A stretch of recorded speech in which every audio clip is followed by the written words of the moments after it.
This is Irina Strunina, and this is our weekly podcast, Diabetically Speaking with SmartMove360, where we are talking about life and everything that is related to diabetes and life with diabetes. Let's go.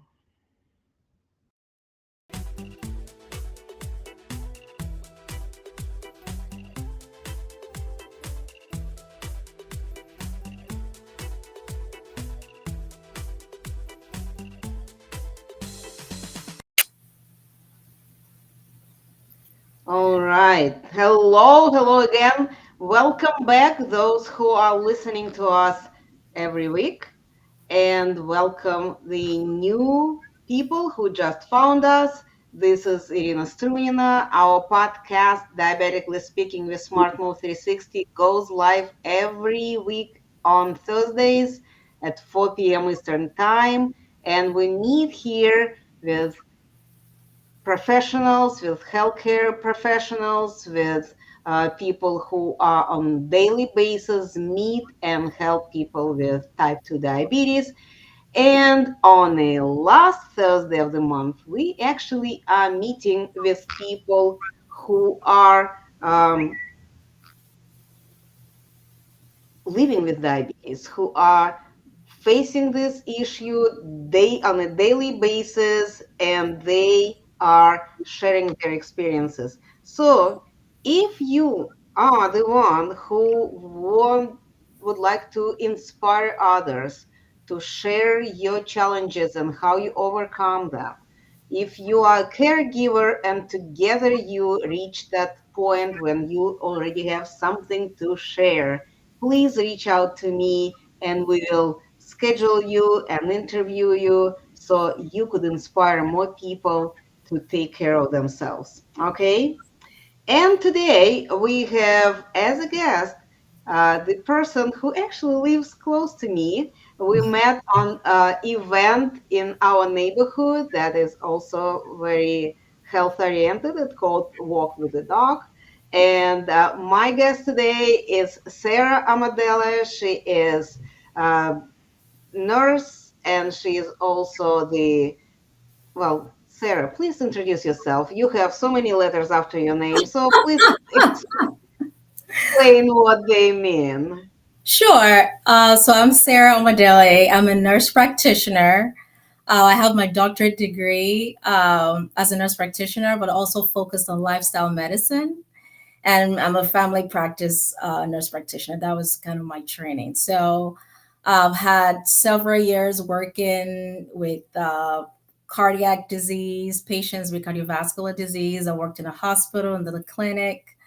I've worked in gastroenterology clinic. I've worked in primary care and clinical research. So I've done quite a bit, but my passion has always been, the cardiovascular, cardiac care, and, how we can just prevent a lot of these illnesses, these chronic illnesses. So yeah, that's why.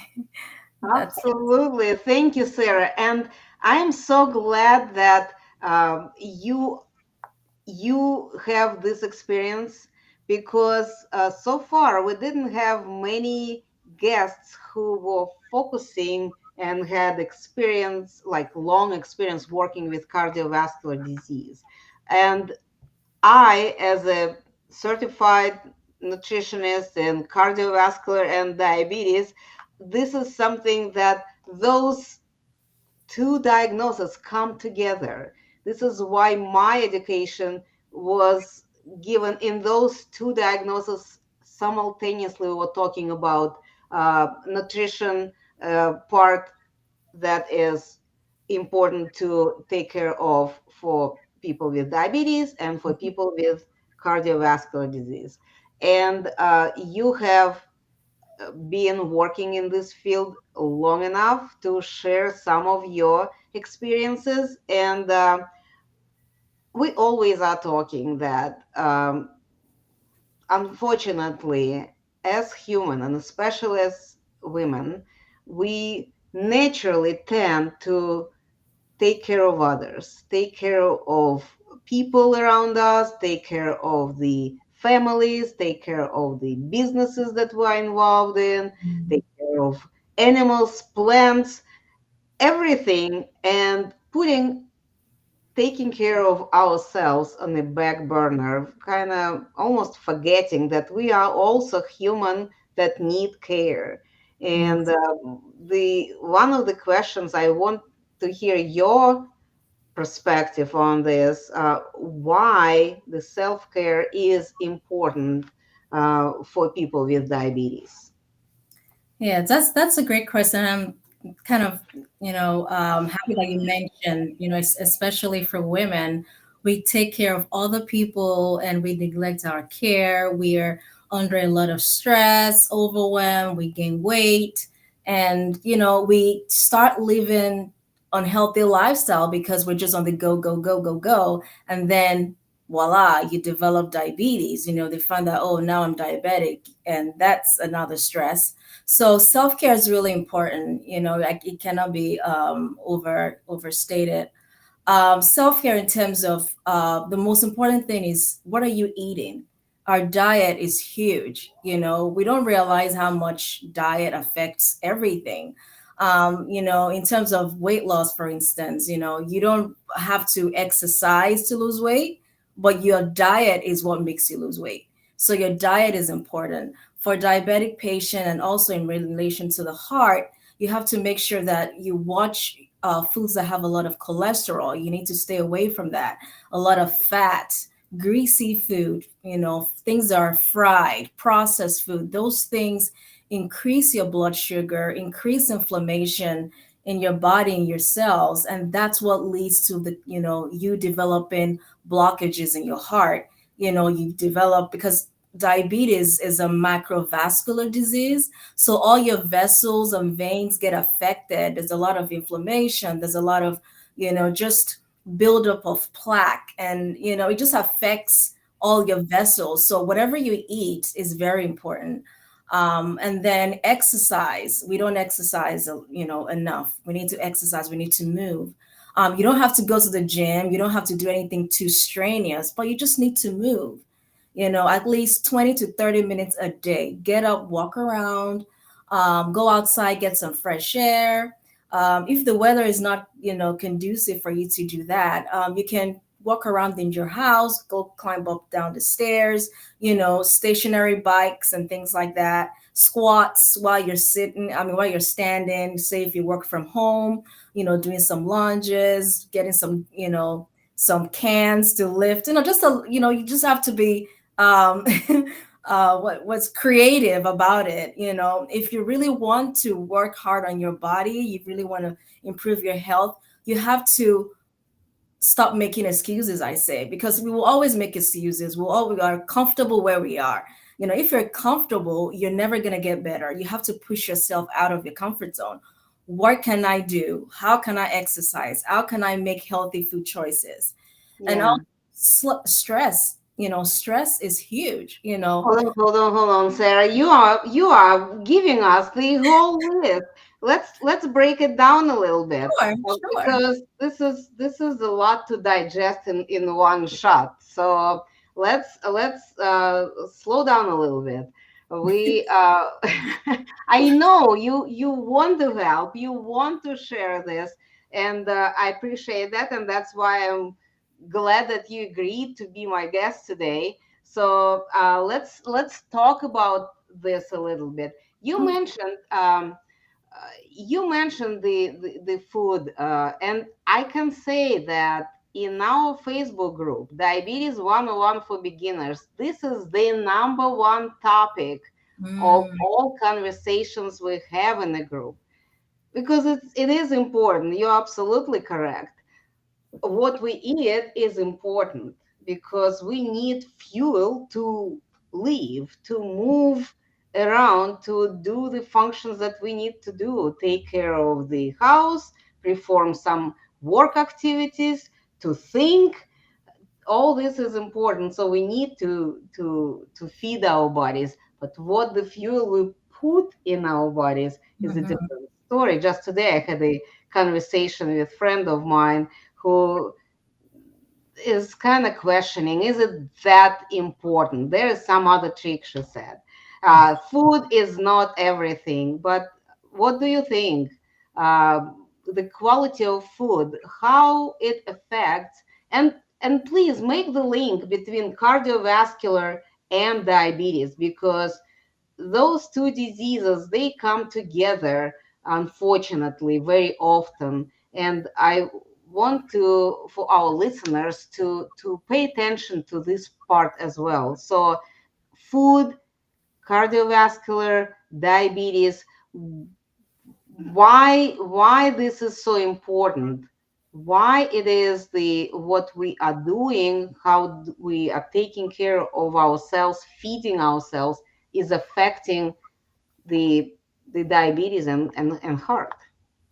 Sure, that's a great question. So, say for instance, in terms of insulin, diabetes, but you're not being able to use insulin properly, so you need medications, Hmm. to either give you insulin or reduce its efficacy. So, the food that we eat, especially white processed food, they're very high in glycemic content, that's glycemic low. So there's just so much glucose and sugar. And remember, for a diabetic patient, you're not able to, move the insulin and glucose into the blood and things like that. So it stays in your in your bloodstream for a long period of time. And this causes a lot of problems. It causes a lot of inflammation. It causes a lot of some technical, I can't, I don't want to go into Overwhelmed. it. Yeah, Yeah, yes, please use the but language that we yeah, understand. yeah, but it causes a lot, and then it affects the vessels. And when the vessel is involved, the heart is involved. And then you're talking about having elevated cholesterol, your blood pressure is up, your cholesterol is up. And then you have all this plaque building up in your vessels, in your heart vessels. And then that causes, reduced circulation. And obviously, when there's a reduced circulation to the heart, because the heart itself is a muscle. So Yes. imagine, the heart has a lot of vessels, and the vessel itself, because it's an organ, needs its own blood supply. So when Yes. you have blockages in the heart, providing circulation to the heart, the heart is not getting what it needs. And so then you have, chest pain, shortness of breath, and then you Mm, have the risk of having a heart attack. And also you have the risk of getting a stroke. That's having circulatory issues in your brain. Once again, the blood vessels are what is really affected when it comes to diabetes. Your blood yes. vessels, anywhere that you get blood flow to, diabetes can cause problem in there. Your legs, you can have, some diseases, some peripheral Neuropathy. diseases. Yeah. Exactly. You can have a stroke, you can have heart attack. There's so many vascular problems, even your eyes, people Yes. losing their vision because of diabetes. So when it comes to the heart, is really important because, your heart is kind of like the core. You get your energy, you get your oxygen and everything. You need your heart. So it's important for you to make sure that your blood sugar is under control. Talk to your doctor, talk to your nutritionist, make healthy choices when it comes to your food. I know the food that we eat, the typical American diet is not the best. It's highly caloric, has a lot of salt, has a lot of fat, and it's very addictive. I mean, to be honest, it tastes good, and all those things taste good, and it makes you, it makes you crave it. And that's Hmm. what, not to go all technical, but the food industry, they know that. So Yes. They give you, work on it. yeah, they walk on it to the T. Like, oh, the chips needs to be a certain sound, a certain amount of salt, because it's very addictive. So you need to be careful. You need to watch what you're eating.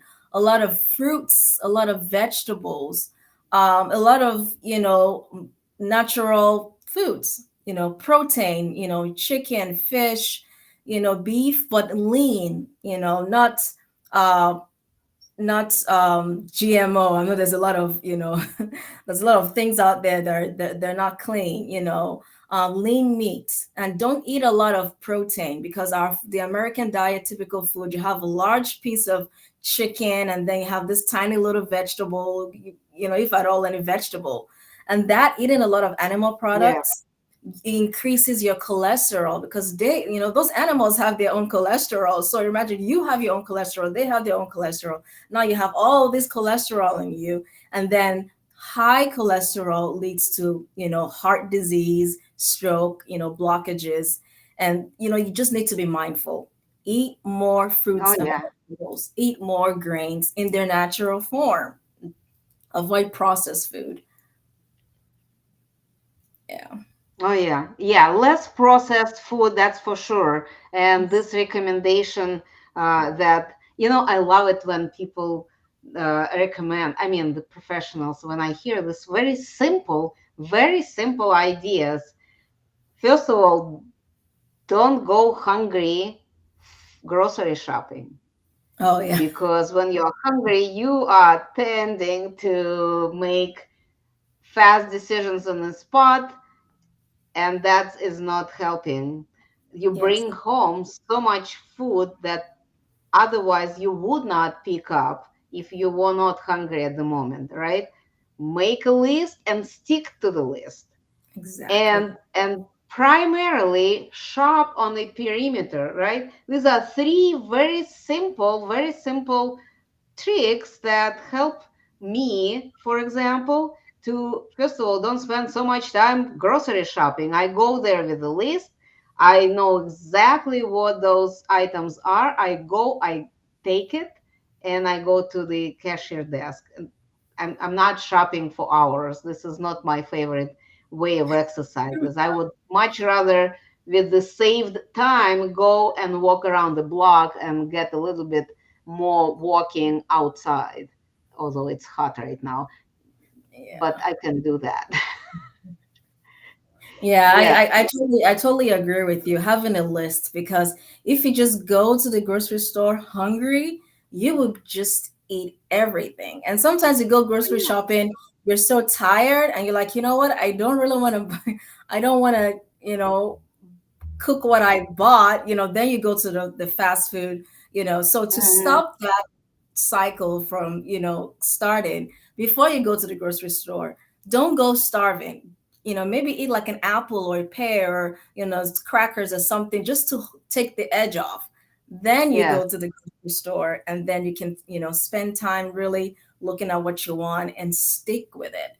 And Yeah. one thing that's also important is in terms of having a lifestyle change and just sticking with with the dietary restrictions or self-care when it comes to diabetes, it just and also for general health, you need to have a why do I want to be healthy, why do I want to make sure that my diabetes is under control, why do I want to do this? Because if it's just something that, oh, because my mom wants me to do it, or Oh because my yeah. wants me to do it, or because my doctor wants me to do it, it's not going to motivate you or keep you motivated when things get tough. You need to have like really deep rooted reason why you want to control your diabetes. I want to live long enough to see my grandkids. I want to be able to spend time with my grandkids. I want to be in my 50s and 60s and 70s and still be traveling and active. Very deep rooted reasons. So when you have that and you always remember, okay, why am I doing this again? Is because I want to do X, Y, and Z. I want to be able to move. I want to have energy. That will keep you grounded because trust me, it's tough, but Oh, you yeah. need that anchor. Yeah. Yeah. Oh, yeah. Yeah. Absolutely. Absolutely. I've heard it once a long time ago, and now I'm always trying to repeat that our self healing starts here, in Mhm. those, how many inches, 6 inches between our ears. This is where the revolution happens. When we set up our minds, when we made those decisions, when we understand that this is for me, I will be the one who will enjoy playing with the grandchildren. Yes. I will be the one who will participate in those travel adventures. I will be the one who will see with my own eyes the different sites, and not the pictures that somebody else will show me, not the um, video that somebody else took for me, but me, myself, my own eyes, my personal emotions. I could touch it, I could laugh at it, I could enjoy it, smell, breathe. All this is the reason why I want to do that. And self taking care of myself, I am the one who wants to get it. I will take care of this. Exactly, exactly. You have to be responsible. You have to take care of yourself. And as I say, your body is, you only have one body. You know, Yes, you're only here using this body for whatever time that you have the body for. So you need to take care of it because you can't replace it. You know, yes, my in my years of working in the hospital, I've seen so much, and that's what led me to getting my doctorate and doing lifestyle medicine. I've lost a lot of patients, dying from things that could have been prevented, and just because of our lifestyle, a lot of this diseases, diabetes, high blood pressure, obesity, all they're all lifestyle. And it's very important. You make that decision. What do I want to put in my mouth? Is this good? Is it going to benefit me? Is it nutritious? Am I active? Am I sleeping well? I mean, am I managing my stress well? Because all these things they're part of self-care. They're part of absolutely. self-care. Stress is Def- huge. Yeah, yeah. Definitely. Yes, I always repeat that diabetes is often type 2 diabetes. Mm-hmm. Type 2 I see. diabetes. Yeah, yeah, People some often are saying, "Oh, my family has this, and that's why I'm having this." And I have the other thought to consider. Is it because it's blood related, or because this is a tradition in your family? Maybe you all share love for the ice cream and you have, and every evening finish up your dinner with the ice cream. Well, maybe it's time to change this tradition, and instead of ice cream have a maybe piece of fruit or cup of tea, and enjoy the flavors that are coming with this natural product, right? People sometimes say, all our family has it, my grandfather has it, had it, my grandmother, my parents from, you know but maybe this is unfortunately, but we all coming from different cultures, different traditions, and in different traditions certain staple foods are the ones who not helping us, and we are loving it. It's our comfort food. We are loving it. We eat it every single time when we are stressed out, instead of yeah. um, maybe try to use the different ways to calm yourself down when you are stressed out. So Right. these are all self-care, mindfulness. I think it's very important. Oh, okay, Sarah, one tip. What would you recommend to people who just got this diagnosis? They got this phone call from the doctor's office. They in shock. They don't know what to do. There's so much information. There is so much to know, to do, to change. What would be your recommendation? How to start those changes? Just one simple thing people can do that will lead them to further steps towards the health. Okay. The first thing is they should relax, calm down, because it's very stressful just knowing that you have diabetes. Um, what I would recommend is the first thing is what you're eating, your diet. As I said, that's Okay. 80% of it. 80% of it is diet. Take a All look right. because sometimes we don't realize what we're eating. The only thing I'll say is take a look at what you're eating. Keep a Yeah. Okay. list. Yeah, just take a look. Write a list. Okay, for breakfast, without changing anything, the first thing is being aware. Without Hmm. changing anything, Write down what you eat breakfast, lunch, and dinner for like 1 to 2 days or 3 days. Just keep a log. And then you can start looking at, okay, this might be the problem, this might be the problem, and just replace those things with healthier options. That's the first thing you need to do. That's a good recommendation. Not eliminate it completely, but replace it with the healthier option.